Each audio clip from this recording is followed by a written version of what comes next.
And we are live. Hey, folks, thanks for tuning in to the BAMF podcast, a special edition of BAMF Nights.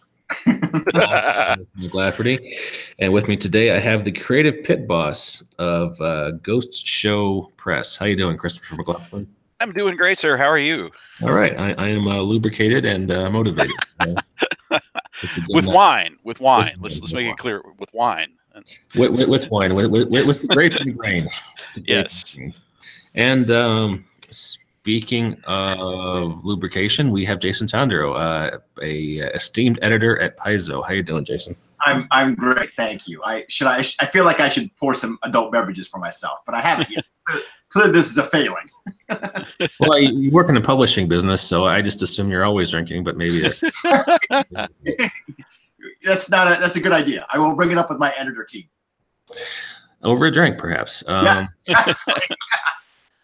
And we are here on the BAMF podcast to talk about frivolous pop culture stuff. But before we do that, Jason has some words about the loss of one of the luminaries in the field. This last month, of course, we lost Greg Stafford, who, as most of you probably already know, was one of the giants of our field. He created RuneQuest and Pendragon, and was one of the most important people at Chaosium, out of which we got so many other wonderful and amazing games, and influential games like Call of Cthulhu and so much more. I had the very, very great pleasure of corresponding a little bit with Greg, and I met him at Gen Con. When I was working on my project, Arthur Lives, I wrote to Greg and I asked him for some advice and to borrow some of his experience. And he was incredibly gracious and just such a wonderful gentleman. And so, anyway, he was a creative genius and inspired me. Without Greg Stafford, we would not have Pendragon. Without Pendragon, we would not have Arthur Lives. Without Arthur Lives, God knows where I would be today. So anyway, his obituary came out, I think, yesterday or 2 days ago. It's Thursday as we record this.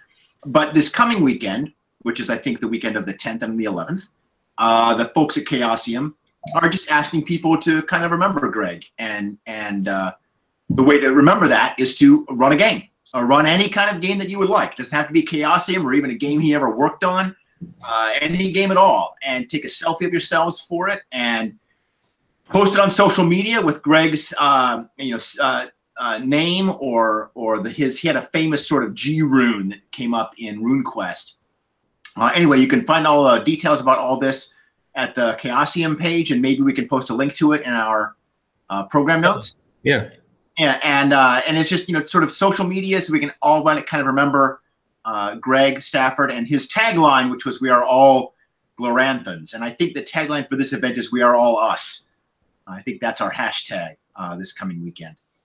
Anyway, so while we're talking about wine, pour one out for Greg Stafford, one of the kindest and most generous leaders of our hobby and our industry that there has ever been and will ever be. Hear, hear. And drink. Drink. Yeah. Drink. Okay. Chris. Yes. Segueing awkwardly to frivolous pop culture, you've been watching. Actually, I have something to say about Greg. Actually. Oh, good. Okay. Yes. One of the many, many blessings that have been bestowed upon me about being in the game industry is I got in at a time when basically all of the legends of this industry were not only still alive, most of them were still creating. Mm-hmm. And it's amazing. I got to meet a bunch of them, and even better than that, I get to hear stories about them. Yeah. And, there's this old maxim about you should never meet your heroes, and there is a fair bit of wisdom about that. And I got to hear both good and bad about the guys that helped build this industry, because they're human beings, right? I mean, you wouldn't expect to hear all good things about them, right? But the one guy that everybody had nothing but good things to say about was Greg Stafford. Yeah. And you know, I mean, you got to think about, you know, as long as he stayed in the industry, as many people as he worked with, you figured, you know, just by accident he's going to rub somebody the wrong way. I mean, that's just life. That's just human nature. But I mean, this great outpouring of love and memory for Greg. I mean, it was like this when he was alive. Yeah. You know, I mean, it hasn't changed. I mean, a lot of people, the way they're spoken about becomes way better after they die. But not Greg. This is the same thing. And what an amazing achievement to have lived such a creative, full life and apparently not made a single enemy. Yeah. I mean, isn't that the most amazing tribute that anybody could possibly have? I certainly could say the same. Right. Yeah. And to give another thing I want to say in respect to Greg is I managed to find a complete collection of Dragon magazines that fell off the back of a truck. Yeah. And it was funny just clicking on like random early issues. Yes. And, you know, they would be things like, you know, well, we just took a reader poll of our readership and we got back 75 responses. Yeah. And I mean, it's not to denigrate the work that was being done in the early days of the industry, far from it. Yeah. But you think about how, you know, even a successful game back then had a, relatively speaking, a tiny audience, right, especially when you compare them to like some of the major forms of entertainment today. But these guys were able to do work that was not only able to endure for that amount of time, it was able to grow from this small and intensely devoted number of people into much, much, much, much bigger followings today. You know, to have work that not only lasts but continues to speak to an ever-growing number of people, that's another amazing testament to just how much we owe Greg and all the founders of this industry. So, you know, we waved at each other passing a hall. There you go. There's my one actual first-person Greg Stafford story. But as a guy that, you know, is part of an industry that would not be as rich, would not be as full, would not be as much fun, arguably might not even been here if it weren't for Greg. I owe him an intense amount of gratitude, just as you know, somebody who's benefited from the hobby he helped build. Yeah, I totally agree with you, and you're absolutely right. I was in junior high, I think, when I got the red leatherback hardcover of RuneQuest. And it was not my first role-playing game, because D&D was my first role-playing game. Mm-hmm. But it was the first role-playing game to show me that D&D was not the only way to do it. Oh, yeah. And that was a huge, mind-blowing experience. Like, I would not let that put in my hands. Yeah. What about you, Mike? Did you ever play Call of Cthulhu or any of those games? I know you want me to say yes, Jason. No, that's all right. You don't have to. See, the thing about Stafford is that he was so influential that even games that you, even though you never played any of his games, he nevertheless influenced games you play, right? I played games that were homebrew hacks with themes from Call of Cthulhu. You know, we're all investigators of paranormal, and someone's slowly going insane, and you know, various other broken people. Yeah. So, but not, most of my RPG has been D&D and a short segue into World of Darkness in the 90s and superhero stuff. So, alas, I don't have a good Greg Stafford story, except for this one time we were both hitchhiking through Kansas, and it was so cold, and I thought we were going to die. And then Greg pulled out he carried a sword cane, and he cut open the cow. We both crawled inside of it, and we just managed to just stay alive until the blizzard passed. And I've always been grateful to him for that. And you thought they smelled bad on the outside. I feel bad for doing that. I'm sorry. I'm so I don't know. That was I almost feel like we should end the podcast right now, because that was kind of weighty. No, we're gonna keep on the high note and just go on to to 40-year-old television shows. Oh God, I'm on then, aren't I? Logan's Run, Chris. You've been watching it. Tell us about it. No, I have watched Logan's Run. I watched that. I went through the whole series about 5 or 6 years ago. But my more recent obsession was Blake 7. Oh, I'm sorry. Go ahead. That's quite all right. Yes. Well, please tell me when I go on too long, but I first encountered Blake Seven after a trip to the nearest outpost of civilization where I grew up, Johnson City, Tennessee, because they had a mall and a bookstore. And I got some of them funny word collection thingies that I was fond of and got made fun of for. Something put out by Starlog Magazine. They published a book of episode guides, and it was full of shows. Half of them I recognized, half of them I didn't. But that book may have influenced me, arguably almost as much as, the Bible or Plato's Republic, because I discovered a bunch of shows that they had a few like brief descriptions of the episodes. And there were shows in there I vowed to track down no matter how long it took. And I was lucky. I found The Prisoner pretty early on. That was kind of my holy grail out of that book. But the one that it took me 35 years to run down because it barely ever got showed in America was a show called Blake Seven. And just from reading like little 3-paragraph sentence descriptions of the episodes, I just said, this sounds like the best show ever. Because it debuted in Britain in 1977, and it was making storytelling choices that are only becoming commonplace today. I guess I should say spoiler alert, but I can't really talk about how great the show is without talking about what it did. But it was a show in some sort of strange way. It was kind of like a British version of Star Trek. It was a bunch of people on a high-tech ship going around the galaxy, encountering new civilizations. But in this universe, the Federation is evil. It's left-wing totalitarianism. And rather than being the occasionally seen patron of the heroes, it occasionally shows up and tries to murder all of our central characters, or brainwash them, or something else terrible. And it's just this amazing inversion of, this optimistic, the more optimistic American take on science fiction. I remember reading one British critic who said, yeah, this is how we British see the future. There'll be a federation, but it'll be wearing a jackboot across all the back of all of our necks.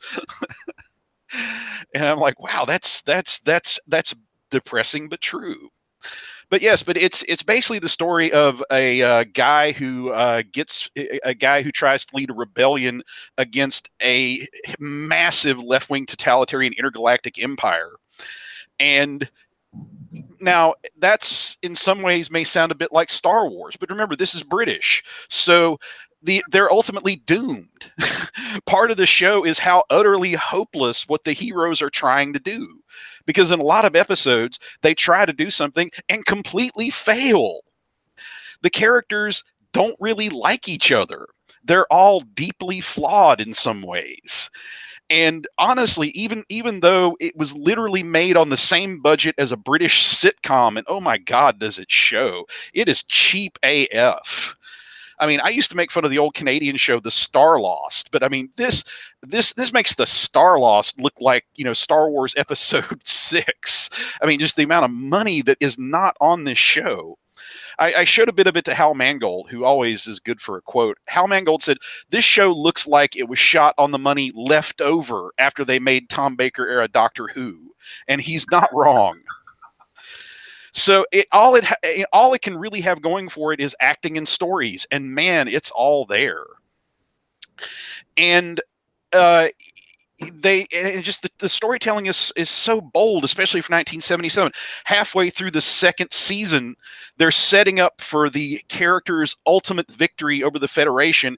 And not only do they fail, the villains show up to mock them for being stupid enough to think they were going to win, and they kill one of the continuing characters, the one really human and likable guy in the whole group. And rather than that being swept under the rug, the very next episode is about the lead character having a nervous breakdown, realizing that the villains were right, and all his self-righteousness just got an innocent man killed. I mean, this would be great TV in 2018, but seeing this in 1977-78 was amazing. And then, at the end of the second season, they kill off the title character. I mean, I saw the internet lose its mind about Rick leaving The Walking Dead in season 9. And I'm thinking, imagine him leaving halfway through the show. And so they opted to do another season with the next best supporting character. And this is the guy that sells the series. It's the incredibly talented actor, Paul Darrow, playing a character called Care Avon. And he's a completely openly cynical guy who is openly for himself and is openly scheming to get control of the ship just so he can make a run for it and escape somewhere. But he's so hilariously cynical. He winds up being your favorite character, even though he wouldn't hesitate to shove you out of an airlock if it benefited him. And so the third season is all about Avon being in charge, and it makes one of the boldest storytelling choices I've ever seen of any series. It's all about how Avon should not be in charge. It's about this crusade being taken over by the last guy that should lead it, and what a terrible idea it is. And they did do a fourth season, and there's a lot of bad scripts. Yeah. And by that point, there's only one story left to tell. It's about how all the surviving characters are going through complete and total mental breakdowns because of all they've suffered, and they are finally beginning to realize how hopeless what they're trying to do is. And it builds up to the last episode, which is incredible. And apparently there is still people in England angry about this after 30 or 35 years after the fact. The last episode, spoiler alert, yes, you find out that Blake isn't really dead, but they trick Avon into thinking he's a Federation agent, so Avon kills him. Just in time for a bunch of Federation soldiers to show up and kill the entire cast. Fade to black, end of show. Damn. Yes.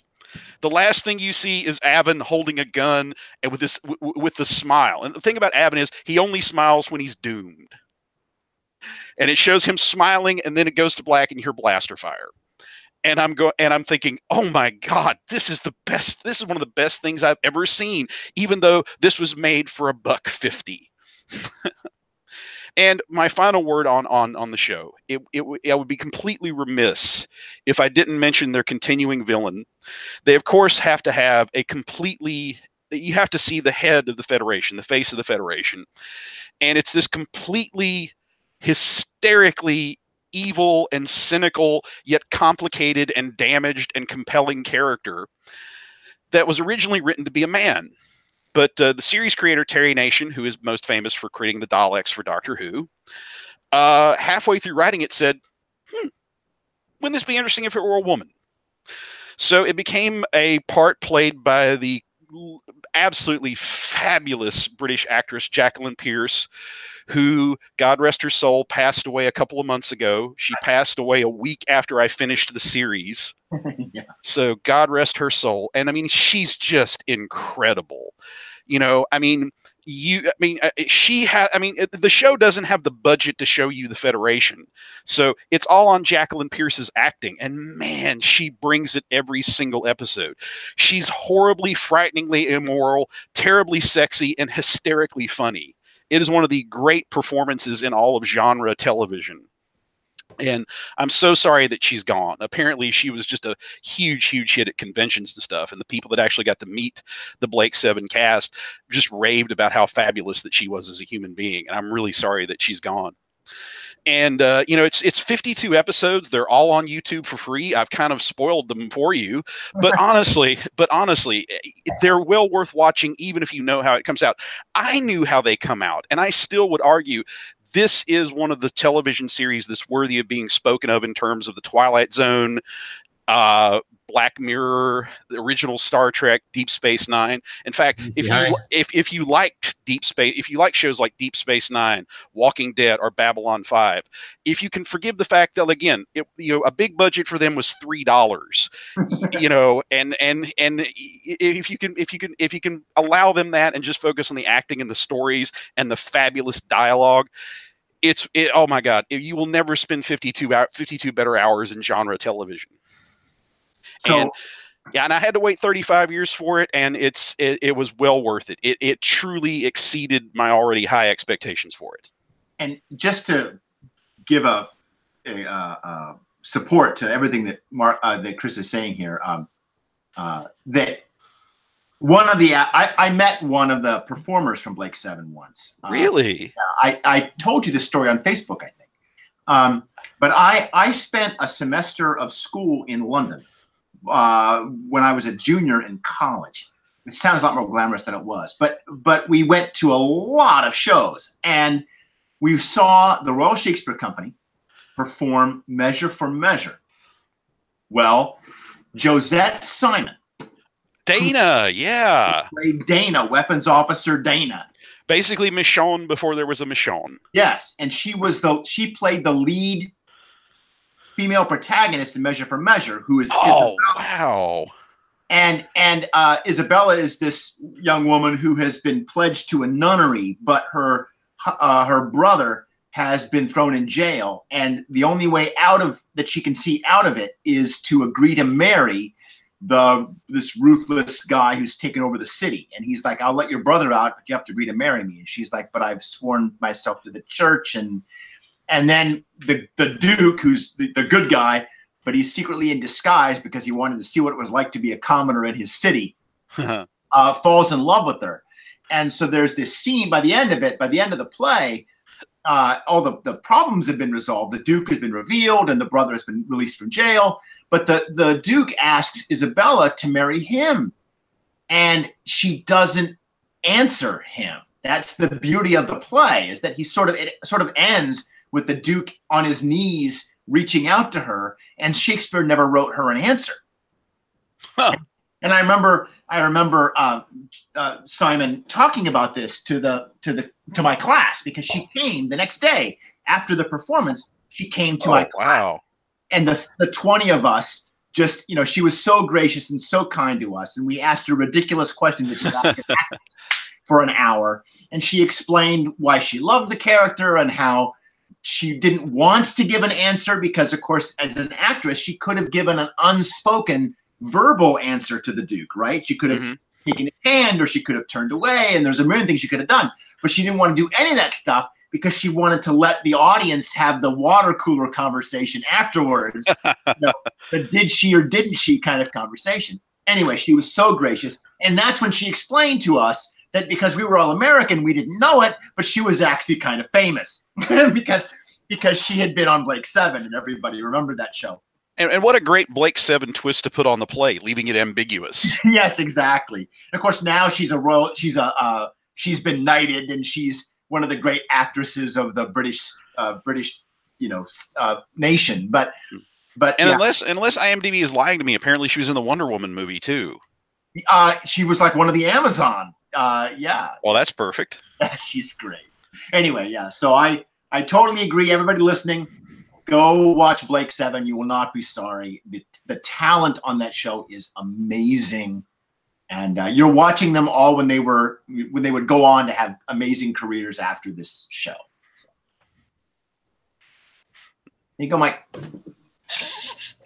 So yeah, I just feel bad because I haven't ever seen Blake Seven. Well, like you should. Yeah. Well, like I said, they're all on YouTube for free. So yeah. Working my way through Venture Brothers right now, and unpack that. So. Well, that'll be a heck of a transition, but I can't say anything bad about going through Venture Brothers. Well, speaking of television news shows and cartoons, I'm kind of curious what Chris thinks about the news that we are getting a new Star Trek animated show written by the guy who writes Rick and Morty. One of the guys who writes Rick and Morty. Yeah. Well, that it should be quite hysterical. There's a lot of talent there, and obviously, Star Trek is one of those. To show you why it's lasted so long, Star Trek has actually been able to pull off successful comedies, and it's able to laugh at itself successfully, and yet also be rather memorably parodied over and over and over and over again from a variety of sources. In a way, it's. You kind of wonder what's taken in some respects. You kind of wonder what it's taken them that long just to do an out and out comedy about it. Well, apparently, and it points to one of the reasons why that I've always kind of preferred Star Trek to Star Wars. The Star Wars people were working on something similar with Seth Green and the Robot Chicken cast, and that got kiboshed pretty quickly because how can you make fun of it? It's like for something that's that massively successful, it's almost like they have a sense of how easy it would be to kick the whole ridiculous house of cards down. But Star Trek has never been that full of itself, except for the periods when Roddenberry was running things directly. Right. Star Wars really just likes the unintentional parody. Yes, exactly. Yeah, but I totally get what you're saying, and I do agree with you. I think that's one of the weaknesses of Star Wars, that it takes itself a little bit too seriously, and Star Trek has often it definitely benefits from being able to poke fun at itself once in a while. Oh yeah. Apparently, CBS All Access has realized that the only reason why anybody would ever pay for CBS All Access is if there's Star Trek on it. So they are now doing Star Trek all the time. That's the plan. Which totally Star Trek streaming service. And here we go. I can go on record outside my own Facebook feed with my completely unsupported gut prediction. Which is, I have a feeling, based on nothing at all, yes, that the next season of Discovery, in some ways, is a backdoor pilot to see if there would be interest in doing a Captain Pike's Enterprise show. Right. So I took your idea and I floated it around the creative team at Paizo, and they love that shit. They don't know if you're right or wrong, but they hope you're right. Well, I'll tell you the one tiny thing that makes me think that. I was watching the teaser videos for it, yes, and I noticed that they were building actual sets for Pike's Enterprise. Awesome. And that's a fairly substantial layout of cash for something that you're planning on junking at the end of the season. They've also cast some pretty amazing talent as yes, crewmen. Yes. Romjan Stamos, is that her name? Well, she was Mystique, right? She was Mystique in the X-Men movies, right? Yeah, that's her. She does not come cheap. Oh yeah. That's what John Stamos said. Oh. Hey-o.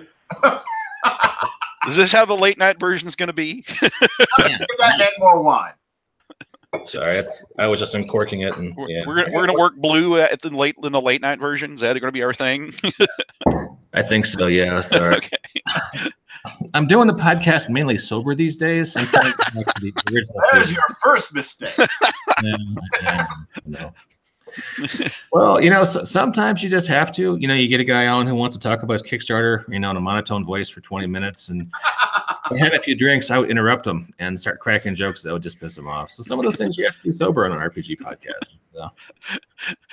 You guys should have been on the podcast the other day. We had a guy on. Oh my God, this guy was hilarious. I'm gonna look up his name. He wrote a LARP you play in the Olive Garden. Wow. Well, you realize he's now going to be the only person ever willing to come on the podcast ever again. Is it a mafia-based like LARP? No, it's actually it'd be a great interest to people in sociology or political science, Mr. McLaughlin. Because the thing about Olive Garden is everyone's a little dissatisfied with whatever they just ate, and so the idea is that you arrive at the Olive Garden as a band of refugees, and you talk about the previous civilization you left, and then every course, salad, soup, breadsticks, whatever your entree is, it represents a new era in the civilization.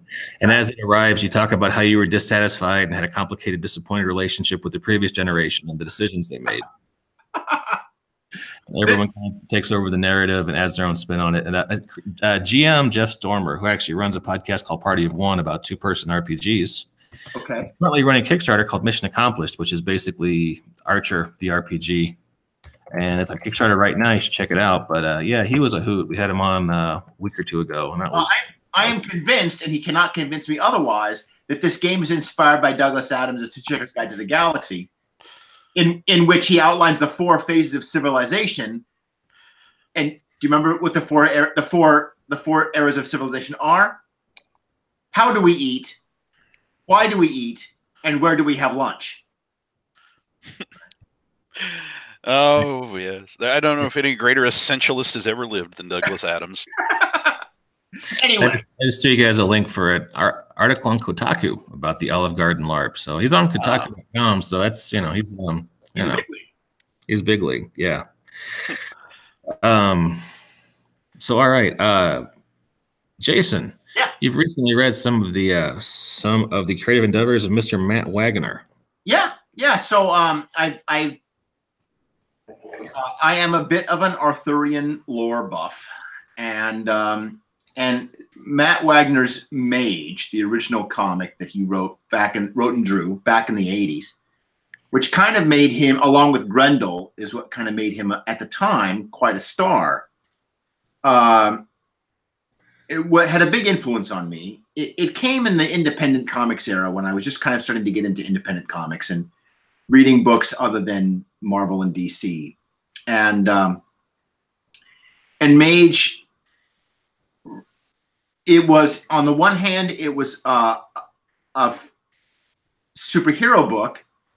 I didn't realize it was an Arthurian book until the next to last issue. Of course, this is a famous reveal for Mage.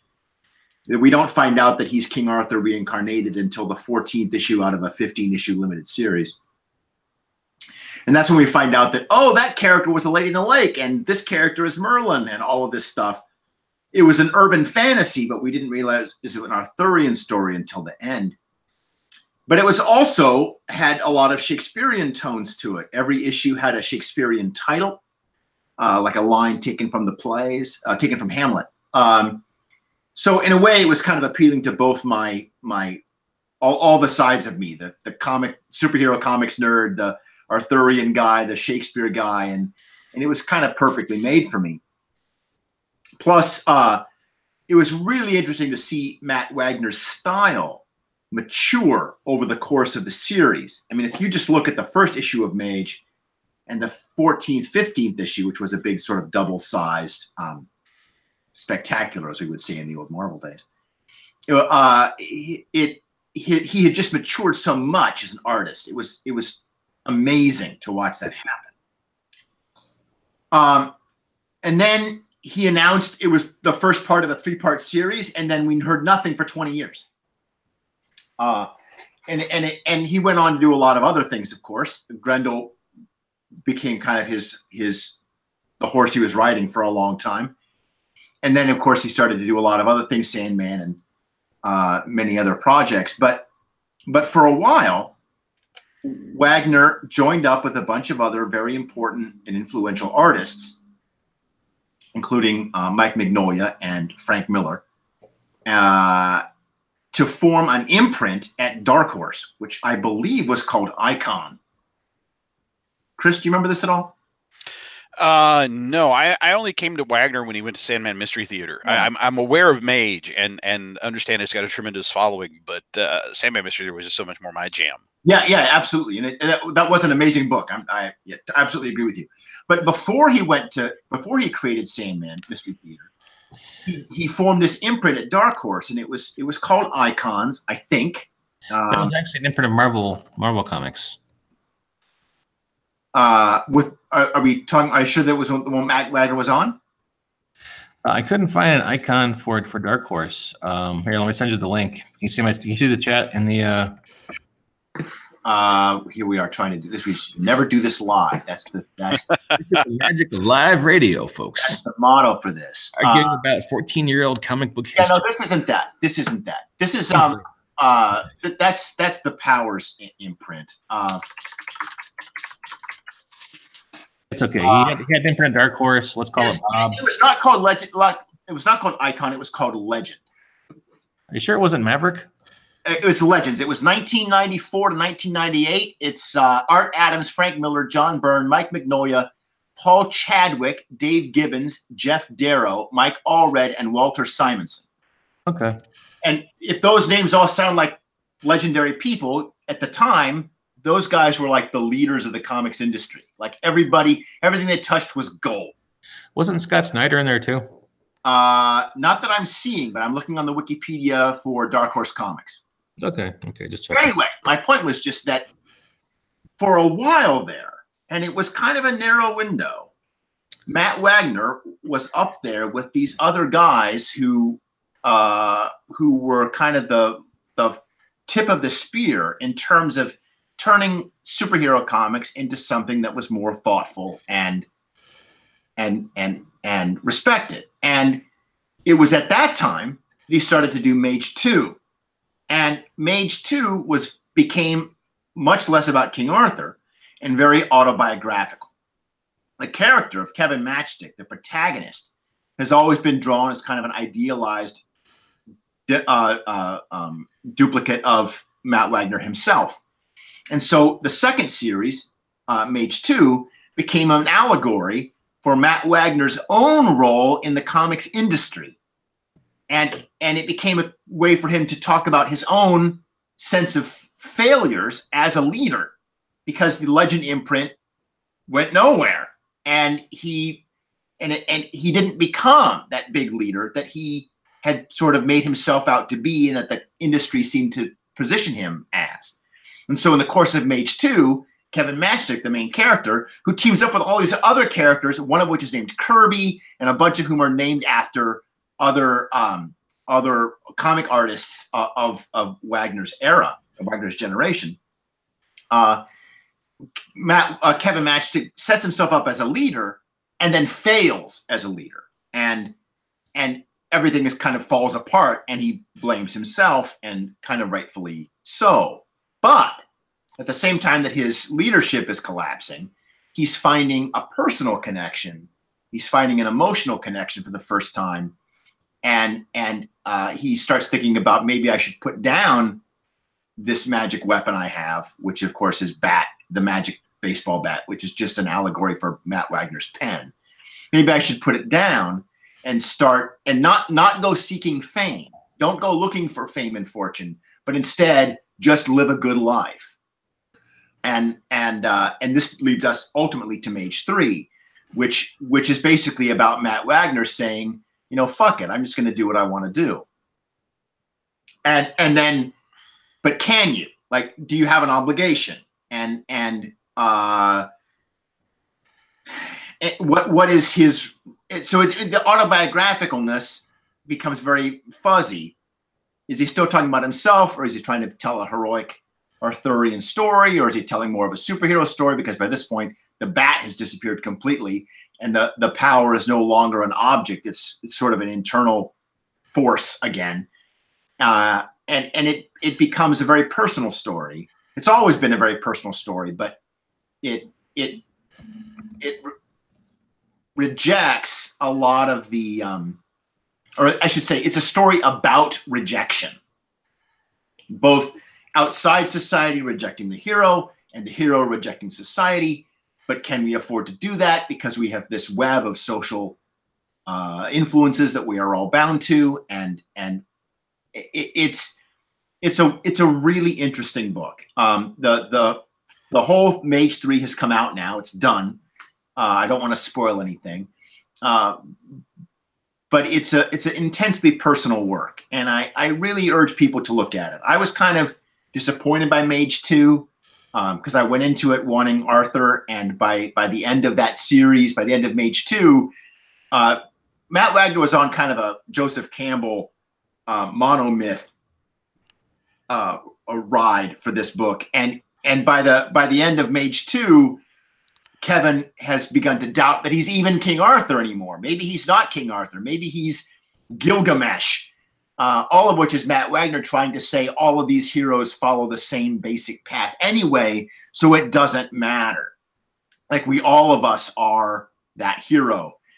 Fortunately, there's no Gilgamesh, and it's back to kind of being Arthur again, which for me is the book I wanted to read. And I like it very much. I'm finding it really interesting, and I really encourage those of folks who maybe haven't heard of it, because Matt Wagner does not really seek publicity anymore. But if you were looking for a great book, you can get it on Comixology for like $1.50 an issue, and it's definitely worth it. I gotta tell you, I kind of lost Matt Wagner. The second series in the Mage series. Mage 2. Yeah, he felt kind of directionless in there to me. Yeah, now this is going to sound, really dumb, but that's kind of the point. Well, I I'm not saying that makes it a good book, but yeah. But I'm sorry, I keep interrupting you. Please go on.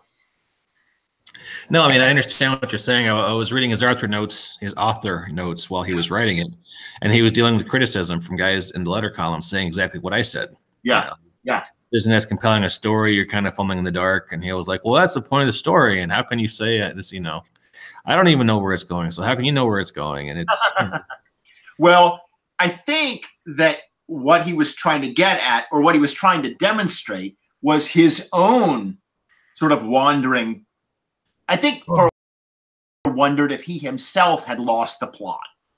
Well, I mean, it's kind of a story that particular chapter of the story really seems like, midlife confusion. What am I doing? Where am I actually going? I thought I was going to be this guy. Am I still that guy? And yeah, so I'm glad I'll check out the next entry. I'm glad you say it got better, because after reading the second one, I was like, okay, that's Matt Wagner now. I think I'm done with that for a while. Yeah, and I agree, and I'm totally with you 100%. Well, I had a similar moment with oh God, you just said his name. Dark Knight Returns, Frank Miller. Yeah, Frank Miller. I love some of his early work, and there's been some of his later work. I'm like, Frank, what the fuck happened, man?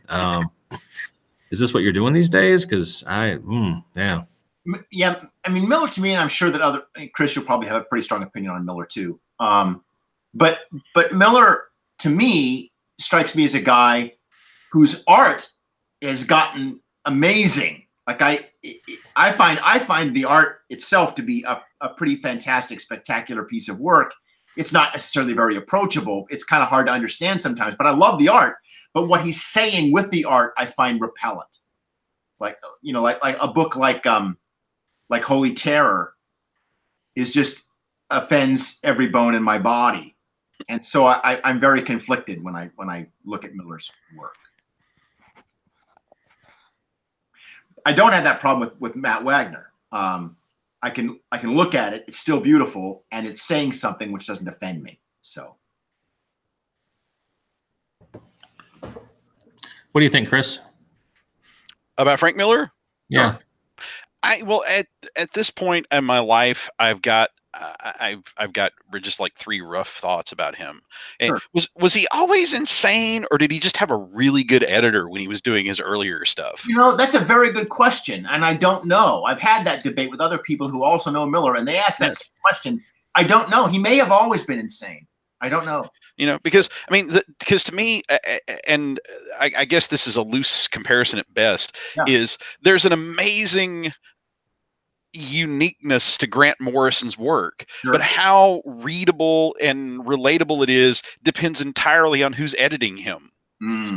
Grant Morrison without an editor it's just like setting off like it's like setting off an improvised creativity device. It's just there's ideas everywhere, but they've drawn blood on the way, and that they sort of don't fit back together into anything. But when he's got somebody keeping him focused, I mean, he's done some of the best comics of the last 30 years. I mean, when I think of like the Frank Miller stuff that I love the best, it's probably Year One, which I think is so tightly written. I love the hell out of that book, and Daredevil's Born Again, which I have been thinking about a lot lately because I just watched the third season of that show, which is amazing. And if you haven't watched it, you are in for a treat. Now, my second thought on Frank Miller is that over 30 years after the fact, we're still debating the influence that Dark Knight Returns and Watchmen had on the medium. And it's so funny is, Watchmen got to be this separate, sacred thing that was untouchable for so many years.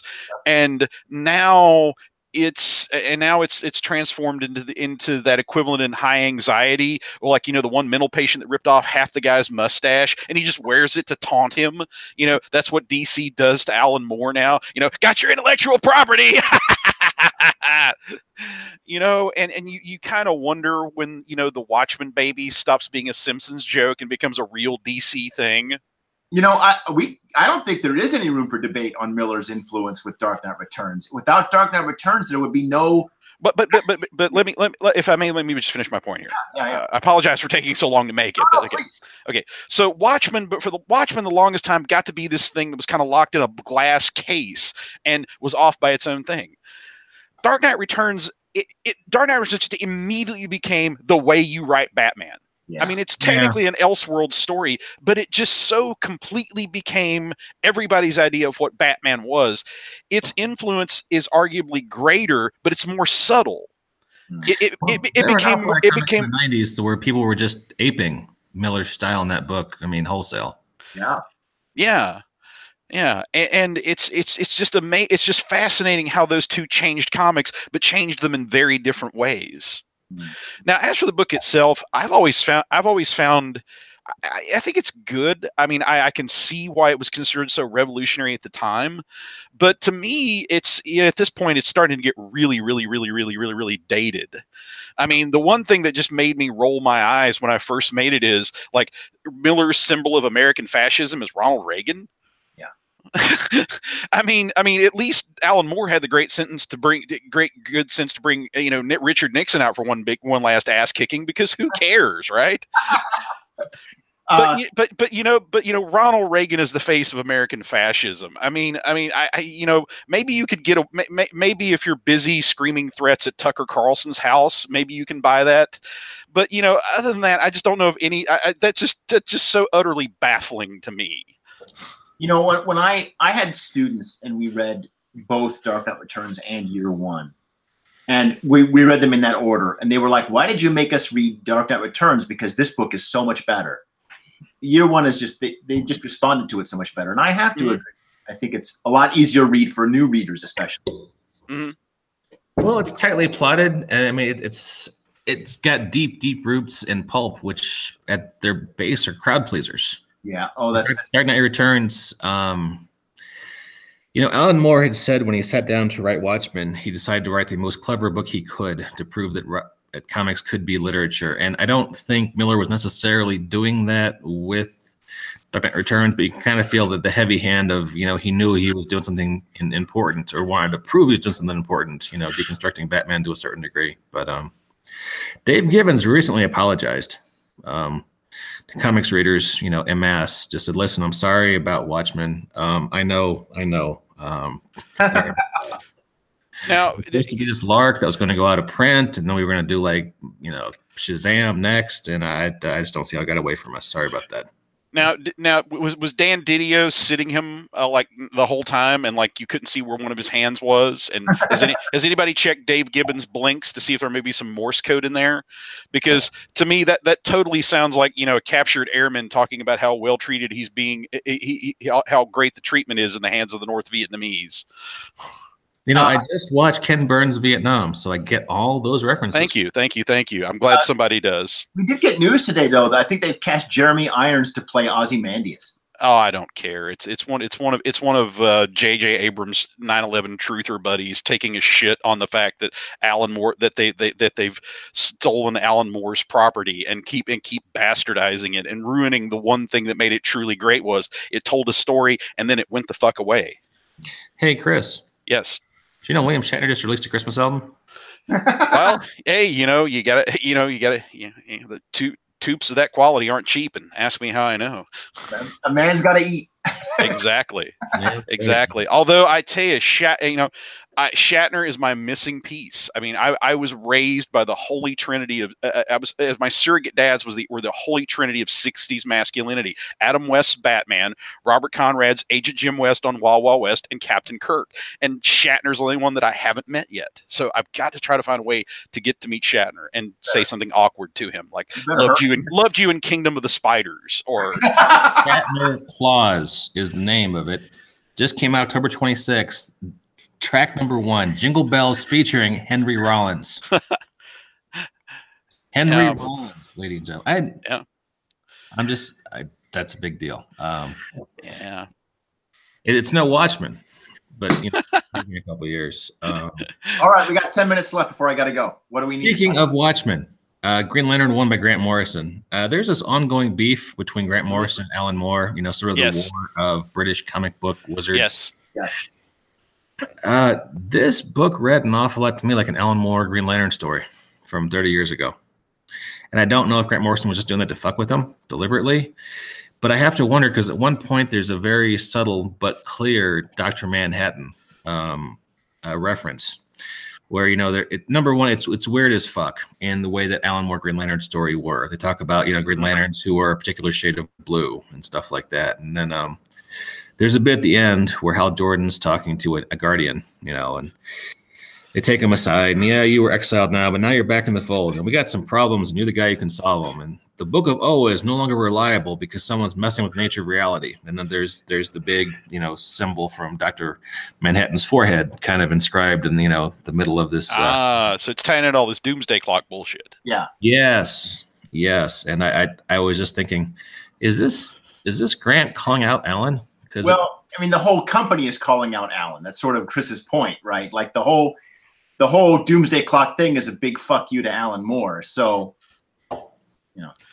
I mean, really, at any time of the day or the night, I expect to hear how Dan Didio has taken Time Warner's money and flown over to England so that he can TP Alan Moore's house. Because really, that's the only thing he hasn't done at this point. Anytime of the day, I expect to hear about how Alan Moore has risen on eldritch winds and flown across the ocean. Well, okay. Brothers with lightning bolts from his eyes. Right, here we go. Proof positive magic is not real. Dan Didio is still drawing breath. Because he would have exploded in a rain of toads long ago if magic were real. It's a benighted world we find ourselves in, gentlemen. Yes, yeah. I mean, even more so than everyone having cell phones with cameras on them, and there aren't a million ghost pictures online. There's well, and it hasn't been turned into a Hydra or something. In the words of the immortal Penn Jillette, believe in psychics the day that you switch on the news, and the top story is psychic wins lottery. So maybe all the psychics just work for the mafia. About it because they just call you and be like, do you want us to tell your wife what you think about it? No, all right, I'll pay you guys whatever you want. It sounds like you have an adventure right there. You have a whole game line you can start writing. I'm 3 glasses in, Jason. So yes. I do. Right. So listen, we have a few minutes left. I think we wanted to talk about the Goatlands thing tonight. Goatlands, go. All right. So for those that are listening, we do at Feigning Goat, we do a line of 5th edition D&D adventures. The first one, Spiders of the Storm, came out last year, I think. The second one, Aid Smith wrote that GL2, I forget the name of it, but we'll have probably links to the Goatland stuff in our show notes. And the third adventure is coming out this weekend. It's called The Fearfield War. It's for What's that? Out now? Out now. There you go. Out now. It is for characters of level 3 to 5. It's kind of Death and Green Shade. GO2 Death and Greed Shade. Thank you. Yes, and that's for like characters of 2nd level. So Spiders in the Storm takes you from 1st to 2nd. Death and Greed Shade takes you from 2nd to 3rd. And those of you that play 5th edition, you know that those 2 levels are supposed to go fast. They're kind of the training wheel levels where characters learn how their powers work. And then once you hit 3rd, there's a big slowdown, and you start having to advance in level the old-fashioned way. And so the Fearfield War is Goatlands 3, and it's kind of inspired by Game of Thrones in the sense that there's 2 warring noblemen, 2 barons that are both at war, and the players kind of get thrown in between in the middle of this war. One of those barons has hired a band of goat folk mercenaries, and the mercenaries are rampaging around, burning down houses and massacring people. And the players are kind of thrown into a sandbox. They can kind of decide whatever they want to do. Do they want to get a job as themselves as mercenaries on one side or the other of this fight? Do they want to try and do a fistful of dollars plot to try to make money off of both sides and profit? Do they want to stand up for what's good and stop the mercenaries themselves? Do they have enough resources for that? How do you want to proceed? And there's a bit of a hex crawl nature to this adventure in the sense that it's got a hex map, and the players can travel around that map however they want to, discover secrets that are placed on the map, and meet the various lords and nobles and other important NPCs. Figure out what they want to do about this war, if they want to make something out of it for themselves, or if they want to try and stop it or minimize the casualties. And it ends in a great big set piece battle between the various baronies and with the players caught in the middle, or the key factor in that final battle. Anyway, it was a lot of fun to write. It's about 50 or 60 pages, so it's long and plenty of adventure for your buck. And we've got Aid Smith did the maps. We've got the overland map, and we have the map of the mercenary camp for you to invade. It's got lots of new monsters in it too, from salt worms and sort of floating earth elemental creatures that belong to the god of the earth. And we added some player character options in there too. So we have all the rules for goat folk, which are inspired, by the way, to bring us back to the beginning of our podcast, inspired by Greg Stafford's Brew from RuneQuest, which was all comes together. Race of chaotic goat people. Anyway, so it's out. It's out now. I think it's $5.99 on RPG Now, and it's a pretty handsome adventure. And we're really proud of it. We spent a lot of time on layout and graphic design, and we hired a editorial team and everything for this one. So take a look at it and check it out. We don't think you'll be disappointed. It's a fun adventure. And it's available now on RPG Now, Finning Goat storefront, where you can also buy the fine Summit, the enhanced edition with Stormcook art from Goat Show Press. That's Goat Show Press's flagship product, isn't it? Yeah, well, it's the first of what I hope will be many. We've got some big plans for 2019 with our Anthem trilogy, and an exciting number of people who want to be a part of that. Because I mean, it was incredible. I went to Gen Con to see what the interest in working on it would be, and I had a little list in my pocket of people I thought I could get, people I might get, and people I was just asking just for the hell of it. And every single person on my list said yes. What about Scott Snyder? He turned it down. I have never met him. I haven't even gotten beaten up by his bodyguards. So, I had him on the podcast once, Chris. Wow, geez. The episode after you were talking about what an asshole he was. When did I ever say that? I respect it was right when New 52 launched, and I had Scott Snyder on talk about Red Hood and the Outlaws, and the very next episode was you talking about what an asshole. No. I criticized Red Hood and the Outlaws because Tom DeFalco was writing it. What was he writing? What was Scott Snyder? I had never heard of Scott Snyder till Scott Lobdell. Scott Lobdell. That's what I'm thinking of. Okay, yes. Yeah. Well, I mean, just I spent the night the 90s X-Men, I rolled so hard I went temporarily blind. So yeah, I was this close to geek journalism relevance, Chris. And hey, we have Dan Abnett on. Who else do we need? We have Dan Abnett. Who else do we need? He's been doing a great job on Aquaman, and now there's an Aquaman movie starring Carl Weathers. And no, we're not kidding. Where this happens. All right. Well, you make a successful Ant-Man movie, and everybody gets delusions of grandeur. I'm riding high, man. Like, I've loved Aquaman since I was 7. So I do too. Go fuck yourselves. I would just never. I'm a fan of what Dan Abnett's been doing on Aquaman. I've been reading it monthly. I've been reading his Mira series. I wouldn't have picked that particular actor to play Aquaman. Not that the guy doesn't have certain charms, but not a fan of Aqua Bro. See. Now I called him Aqua Bro early, so I'm gonna.